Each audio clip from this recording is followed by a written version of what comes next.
శివ తెలుగు వెలుగు ఛానల్కి స్వాగతం సుస్వాగతం. ఈరోజు మనం డిఎస్సి అభ్యర్థుల కోసం భాషా భాగాలు చెప్పుకుందాం. మరి భాషలోని భాగాలు మనకందరికీ తెలిసినవే. వాటికి గల ప్రత్యేకమైన పేర్లు, వాటిని ఏ సందర్భంలో ఉపయోగిస్తున్నాం, ఎలా ఉపయోగిస్తున్నాం అనేది ఈ వీడియోలో చూద్దాం. భాష యందలి భాగాలు ఇవి 5 విధాలు. భాషా భాగాలు, భాష యందలి భాగాలు. భాష యందలి భాగాలు అంటే మరి వాటిని ఏమంటున్నాం?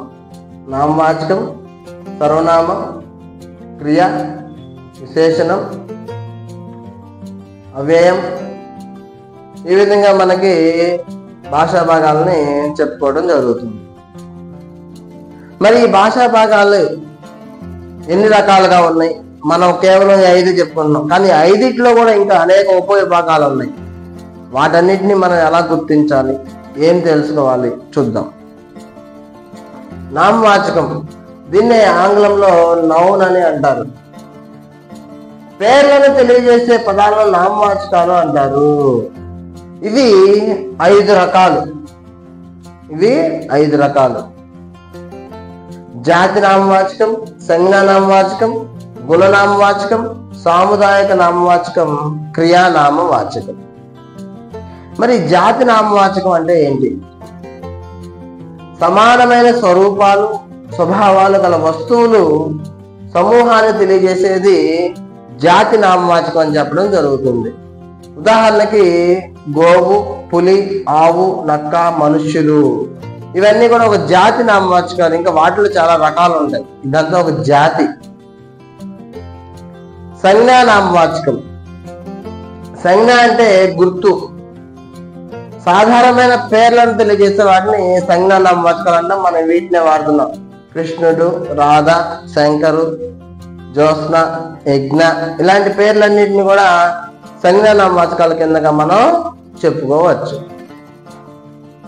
3 గుణనామవాచకం. గుణం అంటే స్వభావం. స్వభావాన్ని తెలియజేసే నామవాచకాలని గుణనామవాచకాలు అంటారు. సరే, ఏంటి ఇవన్నీ విశేషణాలు కదా అంటున్నాం, కానీ విశేషణం కూడా కొన్ని ఏళ్ళ నామవాచకంగా పలకబడుతుంది. అందుకనే చెప్తున్నాడు, మంచి, చెడు, పొడుగు, పొట్టి విశేషణాలే. కానీ చూడండి,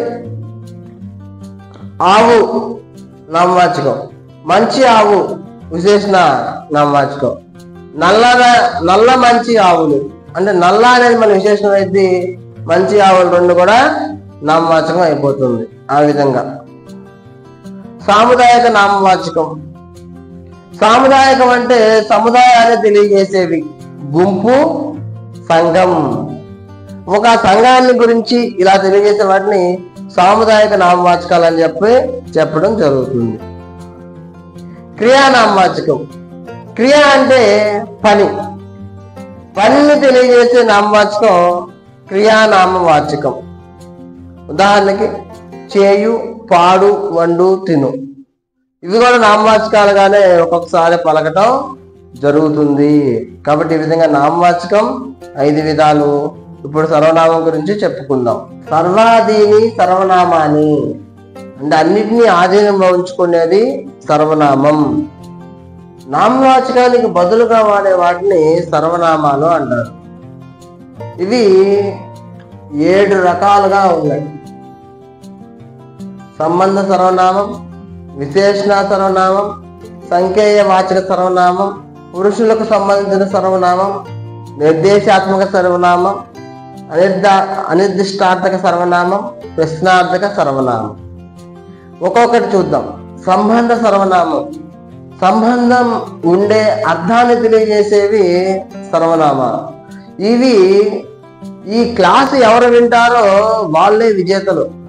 ఇంతే, ఇక్కడ ఏం చెప్తుంది? సంబంధాన్ని తెలియజేస్తుంది. ఎవరు? ఇది వారే విజేతలు. అంటే మరి ఇది చాలా ముఖ్యమైన అంశం అని చెప్పి మనం చెప్పుకోవచ్చు. రెండవది విశేషణ సర్వనామం. సర్వనామ రూపంలో ఉన్న విశేషణ శబ్దాలు విశేషణ సర్వనామాలు అని చెప్పి చెప్పబడుతుంది. మరి సర్వనామాల్లో కూడా విశేషణాలు ఉంటాయా? ఉంటాయి. మీరందరూ ఎక్కడికి వెళ్ళారు? ఇక్కడ మీరందరూ అనేది విశేషణం. కాబట్టి మిత్రులారా జాగ్రత్తగా గమనించండి. సంఖ్యేయవాచక సర్వనామం, సంఖ్యల గురించి చెప్పే సర్వనామాన్నే సంఖ్యేయవాచక సర్వనామం అంటారు. ఆ నలుగురు చాలా మంచి వాళ్ళు. ఆ నలుగురు చాలా వైరల్ చేశారు. ఏం వైరల్ చేశారయ్యా? డిఎస్సి గురించి. ఏ నలుగురు? మీకే తెలుసు. కాబట్టి ఎవరు ఆ నలుగురు? స్త్రీలా పురుషులా? ఏం చెప్పట్లా. కాబట్టి ఆ సంఖ్యేయవాచకానికి సంబంధించింది సంఖ్యేయవాచక సర్వనామం. పురుషులకు సంబంధించింది సర్వనామం. పురుషులు మనం చెప్పుకున్నాం ఇందులో పారిభాషిక పదాల్లో ప్రథమ పురుష, మధ్యం పురుష, ఉత్తమ పురుష. వీటికి సంబంధించిన వాటిని పురుషులకు సంబంధించిన నామవాచకం అంటారు. ఇందులో ఇస్తారు మీరు అనే పదం ఇచ్చి ఏ పురుషులకు సంబంధించిన నామవాచకం సర్వనామం అని చెప్పి అడుగుతాడు. కాబట్టి ప్రథమ పురుష వాడు వారు ఎక్కడో ఉన్న వాళ్ళ గురించి, మధ్యమ నీవు మీరు ఎదుటి వ్యక్తుల గురించి, ఉత్తమ నేను మేము మన గురించి మనం ఉత్తములం. కాబట్టి ఇలాగా నిర్దేశాత్మక సర్వనామము. మరి నిర్దేశించి చెప్పడాన్ని, అది నిర్దేశించి చెప్పడానికి వాడేది నిర్దేశాత్మక సర్వనామం అవుతుంది. అది ఇది ఏది ఏందమ్మన్నావు ఫలాన్ని తీసుకురావాలి, ఇలా నిర్దేశించి చెప్పాలి. అలా కాకుండా చూడండి తర్వాత అనిర్దాష్టక సర్వనామం, అనిర్దిష్టార్థక సర్వనామం. నిర్దేశించి చెప్పకపోవడానికి వాడేది. మరి అక్కడ కొన్ని ఉంటాయి, ఇన్ని, అన్ని, కొన్ని, ఎన్ని. అనిర్దిష్టార్థక అంటే నిర్దేశించి చెప్పట్లా, ఏ పడతాయి. కానీ మనం నిర్దేశించి చెప్తున్నాం. మిత్రులారా మీరు గమనించండి, నేను చాలా ముఖ్యమైన అంశాలు మాత్రమే చెప్తున్నాను. ప్రశ్నార్థక సర్వనామం, ప్రశ్నించినట్లుగా అడిగే సర్వనామం. ఉదాహరణకి ఎవరు, ఎందుకు. మరి ఇది సర్వనామం కిందకే వస్తుంది. కాబట్టి మిత్రులారా చాలా జాగ్రత్తగా గమనించండి. తర్వాత అంశాన్ని చెప్పుకుందాం. రెండవది క్రియా ధాతువు అని సంస్కృత నిర్వచనం. కాబట్టి క్రియా అనగా ధాతువు. క్రియ అంటే ఏమిటయా? ధాతువు. చేసే పనిని తెలియజేసే పదాన్ని క్రియ అంటారు. ఇది ఏదైతే పని చేస్తున్నామో అది తెలియజేసే దాన్ని క్రియ అంటారు. ఉదాహరణకి శివ పాఠం చెప్తున్నాడు, ఇందులో చెప్తున్నాడు క్రియ. క్రియలు రెండు రకాలు, సమాపక క్రియ, అసమాపక క్రియ. ఇక్కడ మనందరం సమాపక క్రియ అంటే క్రియ పూర్తి అవటం, అసమాపక క్రియ అంటే క్రియ పూర్తి కాకపోవటం అని చెప్తున్నాం. కానీ ఇక్కడ చిన్న ఒక లిటిల్ బిట్ డిఫరెన్స్ ఉంది. ఏమిటయ్యా? వాక్యం యొక్క భావాన్ని పూర్తి చేసే విధంగా ఉండే క్రియ, అది సమాపక క్రియ. ఉదాహరణ చూడండి, శివ పేదడి చేస్తున్నాడు అంటే అది పూర్తి అయిందా? పని అవునా? కానీ వాక్యం పూర్తయింది, దట్ ఈజ్ సమాపక క్రియ. అది మనం గుర్తించాలి. అది మనకి ప్రత్యేకమైన విద్యా విధానంలో ఉండే ఒక పద్ధతి, సూక్ష్మ పద్ధతి, గురువు దగ్గర నేర్చుకునే పద్ధతి. చేశాడు అయిపోయింది, చేస్తాడు కానీ చేస్తాడు ఎప్పుడు చేస్తాడు, కానీ వాక్యం ఏమైంది? పూర్తయింది, దట్ ఈజ్ సమాపక క్రియ. అసమాపక క్రియ వాక్యం యొక్క భావాన్ని పూర్తి చేయలేని వాటిని అసమాపక క్రియ అంటారు. వాక్యం యొక్క భావాన్ని పూర్తి చేయట్లా. అమ్మ అన్నం పెట్టి, మాస్టర్ పాఠం చెప్పి, ఇంకా ఏదో చేస్తున్నారు, చేసి, చేస్తూ, చేస్తే, ఇవన్నీ కూడా అసమాపక క్రియలే, పూర్తి కాని క్రియలు.